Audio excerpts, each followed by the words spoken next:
right where you're at now, Mars at 24 degrees of Pisces is squaring Saturn at 24 degrees of Sagittarius. And Mars squaring Saturn, Mars is heat. And Saturn, of course, holds things back. Saturn is cold and drying. So it could be really cold. This had to do with Kepler, who originally got hired on to, as a cleanup boy at a astronomy lab at a astrologer's place, and he had to write the predictions for next year.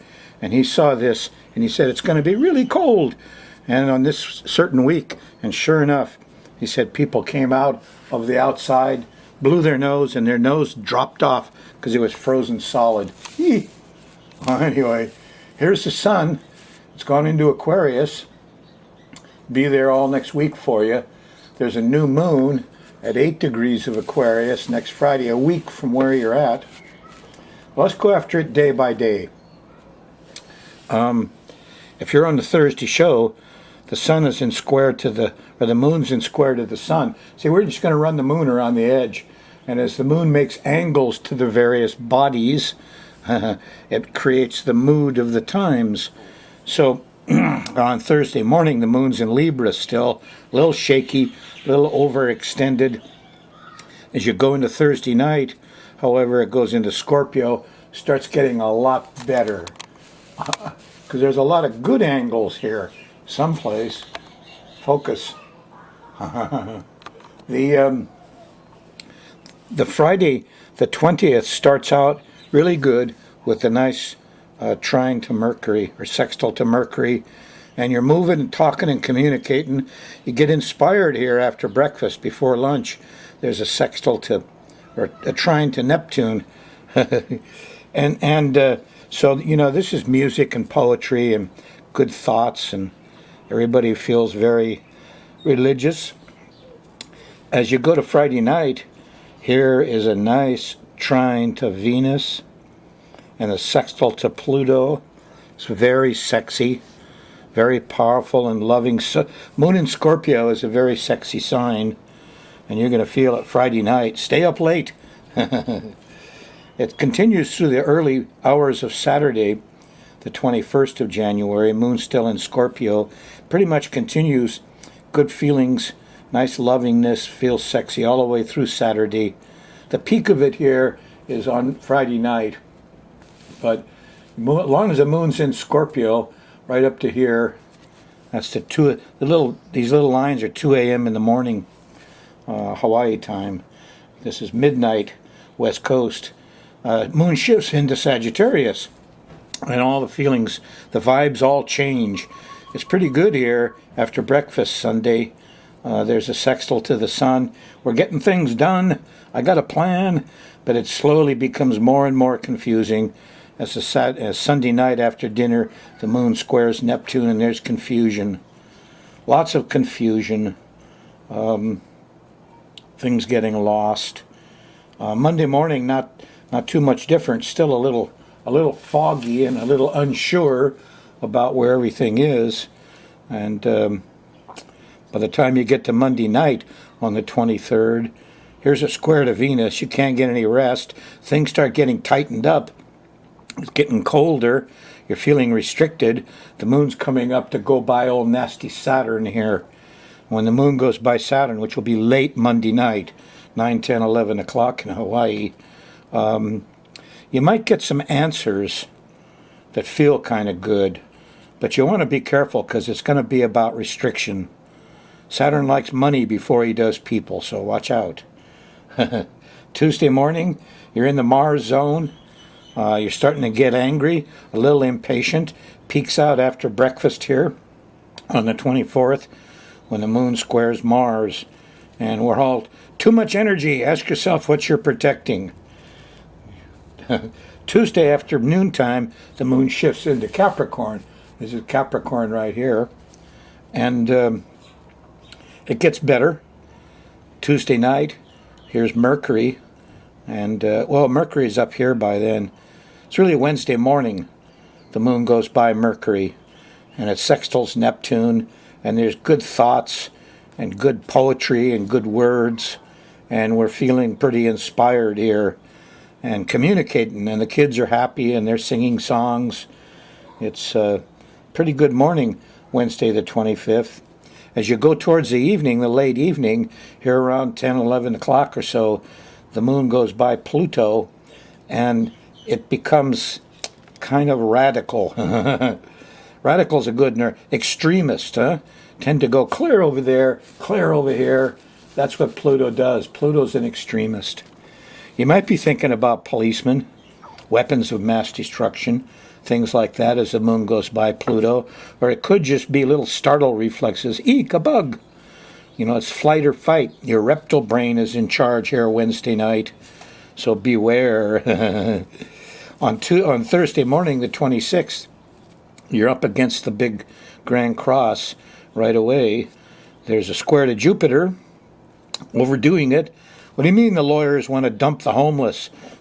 Yeah, there's Uranus and Jupiter opposed, and Saturn ain't helping too much right here. So this is a tough time. And Thursday, that's Thor's day. I wouldn't expect a lot of help from Jupiter. The wisdom isn't going right. By the time you get to Thursday night, here's a nice sextile to Mars. We're up and around. We got our heroes are out. We're feeling a little better. What's this? Oh, in the midst of the chaos Thursday, there is a Venus hit. It's like after you overexpand and feel all alone and get all freaky and weird about things.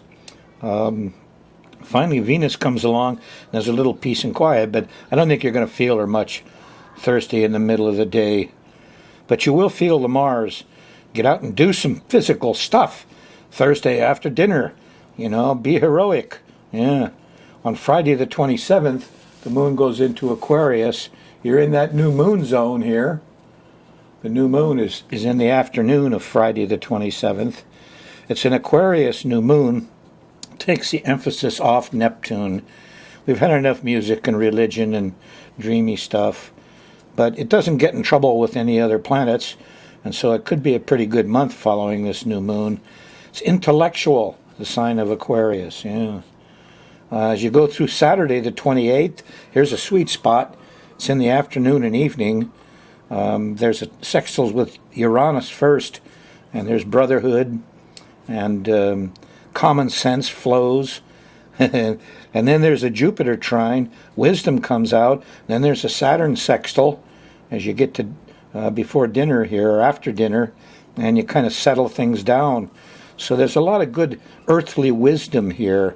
And maybe we shouldn't have taken the blankets away from the homeless people. Can't believe police did that.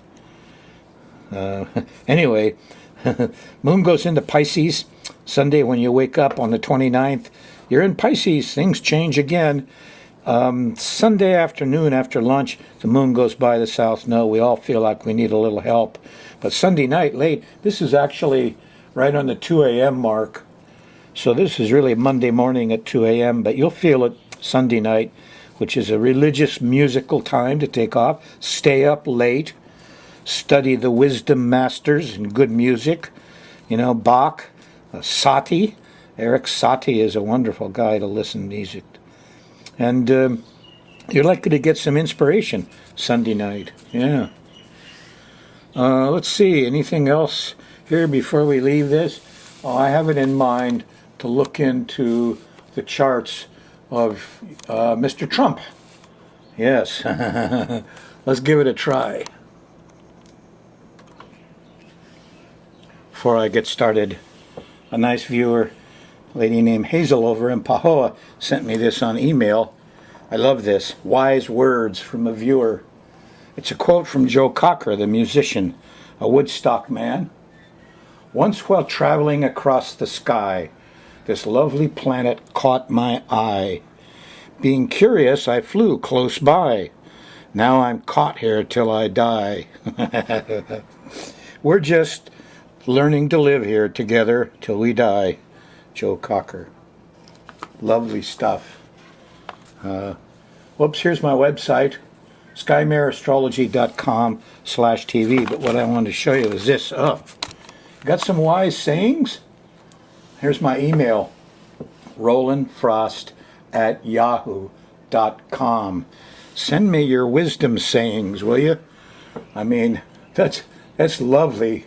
The more I get from you folks, the happier I am. So I emailed the kind lady back with one of my favorite sayings from Khalil Gibran. Forget not that the earth delights to feel your bare feet and the winds to play with your hair.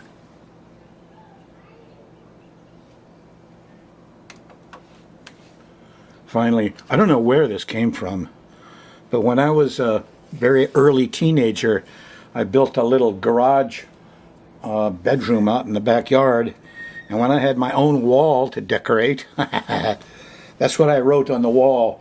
It's on my wall right behind me now. It's always been around. It affects me strongly. I don't know who wrote it. Two men looked out from prison bars. One saw mud, the other saw stars. It's about your attitude. Remember? Life in a body. I mean, you pick that body, and it has a schedule, and it's going to do all that stuff. Your free will is in your attitude. Your attitude, yeah, if you're looking at the mud, you're going to have a muddy attitude. If you're looking at the stars, you're going to have a starry attitude. Your attitude is your free will. Prison bars, you're in the body on this earth. That's what it's like to be in prison. You can't get out of there, not till you die. But don't spend your time looking at mud. That's free will. Look at the stars. Okay. You notice I was very silent about the election and during that whole thing. I didn't want to influence anybody, and it kind of looked like the South Node was going to, eat Hillary's lunch a bit anyway. And, I'm a radical environmentalist. The main thing I care about is global warming. And I spent my life fighting the carcinogens and the pesticides and, for government and corporations. So Donald Trump's initial speeches and things, to me, are chilling. They were chilling. And here's a demon about to invade us all.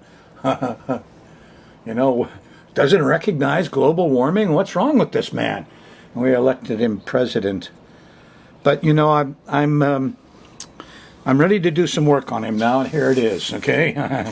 I first took a real good look at his chart, and there's some kind of neat things here. Well, let's go at it slow. First of all, you always look for the rising sign. He's Leo rising. Well, you could have guessed that. Leo the lion. He's always up on stage. And then we have Mars here, right on the rising sign. Mars rising in Leo. Leo's a fixed fire sign. That's why he has so much energy and he just doesn't stop, huh? And with Mars there, oh boy, a lot more energy, very competitive. He was very good at sports in school. Good Martian, yeah? Mars is a real important thing to him. Now, because he's Leo rising, right? The sun rules Leo, and the sun is his ruling planet. And so when you look at the sun, you find it's in Gemini. And Gemini people are always, they go low, they go high, they go low. You want somebody to negotiate, you get a Gemini. Why? It used to be well known that Geminis, if you told somebody you were a Gemini, sometimes they're light-fingered and two-tongued, and it was hard to get a job if somebody knew you're a Gemini 100 years ago. But Mr. Trump has the sun conjunct the North Node. He has a very caring, nurturing side to himself. And what's this? Here's Uranus at almost 18 degrees. And Uranus conjuncts Mr. Trump's sun. What is that? Well, Uranus is an environmentalist. That's astrology. That's common sense. Yeah. So how come he's so against science? There's something fishy going on here. Because it looks to me like Mr. Trump is a scientist. Well, he's a common sense scientist. He's independent as hell. He wants to go do things himself and not be told what to do. That's a character of Uranus. Now, in this case, Uranus is the ruler of Aquarius, and that's his partners. Aquarius rules his 6th and his 7th house. The people who work for him and the people who are his partners are Uranus people. They're also independent, different, unique, original types, common sense. So why isn't he over on the side of environmentalists? Well, I was clear that he got advice to put a little coalition of people together in order to beat Hillary's coalition of women by and large. And the people who don't want to be regulated are Aquarian types. We don't want the government coming in here and telling us what to do, taking our land, running all over us, giving licenses to corporations to take away our rights. That's the way people feel when they're really Aquarian spirits, huh? Now, his Aquarian spirit, nurturing as it is opposed by the moon. And the moon is here with the south node, which is, I need help. So the ladies in his life, the mothers, they need help. And the moon is the ruler of the 11th house. 11th house starts with Cancer. That's groups, organizations, companies, and they need help. And so he's the helper that goes and helps these groups. Yeah? How does he do it? Well, he's got some help. If you look at the sun, North Node, Uranus, it has trines down here to Jupiter. Jupiter, the truth teller, the lawyers. Jupiter, at 17 degrees, trines Uranus. How is this man not an environmentalist? I do not understand. I would think he would fall right into it. But he probably wasn't going to get elected that way. And he wouldn't have the oil companies and the ranchers and everybody else behind him. So, anyway, upshot is, here's another bunch of sextiles here. And it's to Mars. Who's Mars? Well, sports, the military. Mars is the ruler of the 9th house here. Here's experts. So he's got this trine and sextile system here that helps him oppose the moon south node. So the more I look at this, the more I say, gee, maybe this guy has so much common sense that he will be convinced. I start to watch the way he deals, and he goes in there, in his negotiations with a great big lie or an exaggeration or a threat of some kind. He tells Russia, gee, we're going to build up our nuclear capability. Putin comes back and says, hey, we're not going to bankrupt ourselves having an arms race here. We admit the U.S. is the most powerful military thing in the world, more powerful than all the rest of us put together. No argument about that. And so he got immediate results, nice phone calls and letters from Russia with his threat, see? And so he's a negotiator, and he goes in, like a used car salesman, and said, this is a $100,000 car. And a little bit later, it's $80,000. Then it's $60,000. What a deal I got for you. It's only $30,000. Whatever it is, he doesn't stick to what he starts out with. That's number one. And so don't expect he's going to build a wall or he's going to give away all the oil under your feet to corporations, or he's not going to recognize the global warming problem. Those things can all change, just snap. This guy changes fast. He's got Uranus conjunct the sun. He's a rebel. And he's like a good scientist. You give him the right information, he'll change his mind. So there's still hope for us all out there, folks. Yeah. Here's an interesting thing. Here's the bad guy, Saturn. The restriction of the government. Venus rules his 10th house. His career, he's known to deal with Venus stuff. Pretty girls, gambling, pleasures. His midheaven is in Taurus, which is the luxury stuff. So he says, I always have the luxuries. I have the best hotels and the best casinos and the best. So there's Venus. The thing is, Saturn is here too. And Saturn's at 23 degrees. Now his sun is at 23 degrees. So there's a little 30-degree angle between Saturn and the sun. In order for him to do what he wants, he only gets his way half the time. Saturn's there saying, hey, wait a minute, we're going to regulate this. There's laws, there's rules. Saturn, in fact, rules the fifth house, and that's his kids. So he, I'm going to put the kids in charge, and then he realizes he lost the power there. There's a seesaw here, the little 30-degree angle, huh? And that 30-degree angle seesaw, one has power, the other one doesn't. So if he gives his kids power, he loses power. He goes down on the seesaw when they go up. Same with regulations. I heard somebody say, it isn't that we don't want clean air and clean water. We don't want the government telling us how to do it. Well, that's Saturn on a seesaw from the sun. So he doesn't like Saturn stuff, the old laws and the rules and the regulations. And I can see why he wouldn't. I'm amazed that he involves his kids in any of this. I guess the seesaw turns, regularly in different directions, and he has to put up with it. Okay, I'll give the kids a little power when the seesaw is this way, then I'll take it away when it's that way, and, maybe he can do that with the laws. I don't think he can overturn the ban on drilling up the Arctic and the Atlantic, though. There are things that he can't move that are in law that he has to work around. Well, very interesting chart, huh? Here's another thing. The squares are, what you see. Here's Neptune squaring Mercury. Who was that? Ronald Reagan. That's the old foot in the mouth thing. That's where you say right and meant left.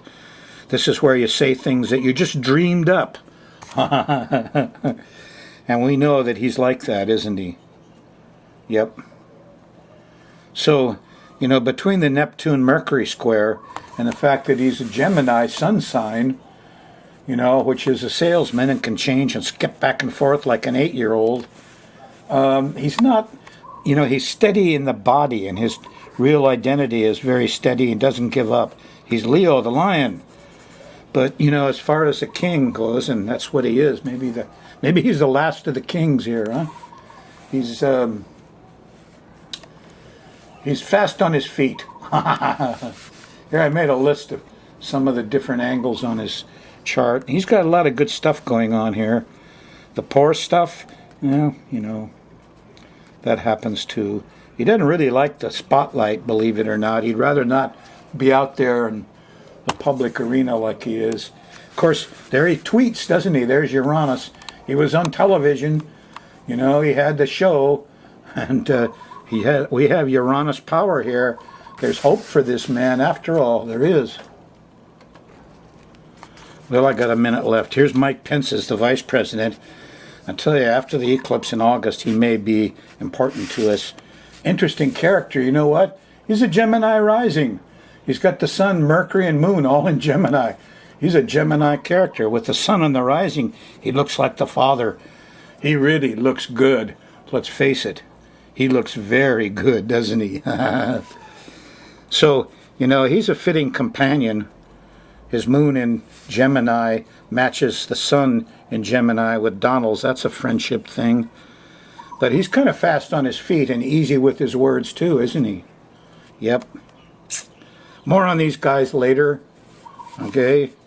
For now, we got a whole bunch of Gemini characters in charge of the country.